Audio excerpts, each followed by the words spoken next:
So what are you going to do for that assignment, where we have to go see a work of art and write about it? I've already seen it. I'm going to do the lion paw sculptures in front of the art museum. Oh yeah? Why? Oh, they speak to me. I totally love them. They growl. They play with their food. Well, you should have fun with this then. Sure, but I don't want to do this as a big we are thing.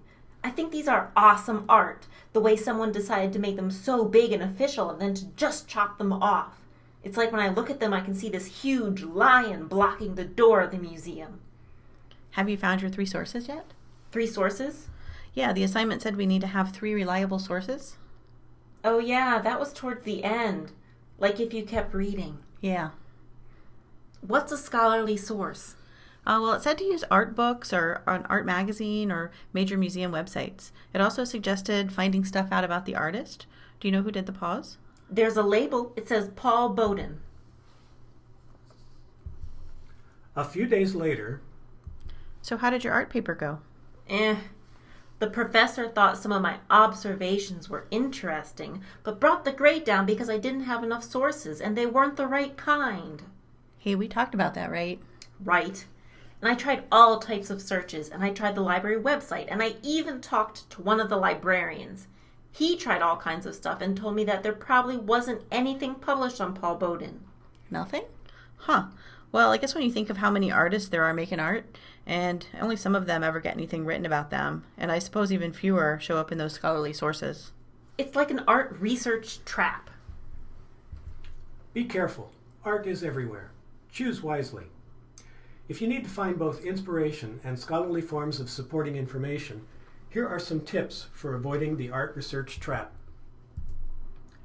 Major museums and art galleries tend to exhibit well-known artists. While visiting, choose a few options and take notes on each one. Do a quick search on the artists and browse the amount and type of information available. We made a separate video for that. Then compare your options and choose the topic. So is there something wrong with wanting to write about less famous artists? I'm just trying to say something original. That's great. You're right. It can be very interesting, but the research is likely to be more difficult. Perhaps it's a matter of balance. It's easy to find scholarly writings on Michelangelo. There are hundreds of books and thousands of journal articles about him. But it might seem hard to come up with much that is original to say about Michelangelo.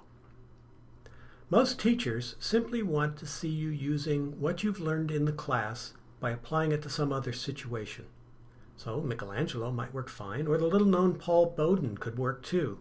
For example, you might be able to relate Bowden's paws to scholarly writings about other American sculpture of the late 1990s, or some similar approach. The sources don't need to be about the paws themselves, as long as you can explain clearly what the relationship is. So I can go with my gut. Sure, your informed gut. And you might want to watch a separate video on how to check sources on an artist.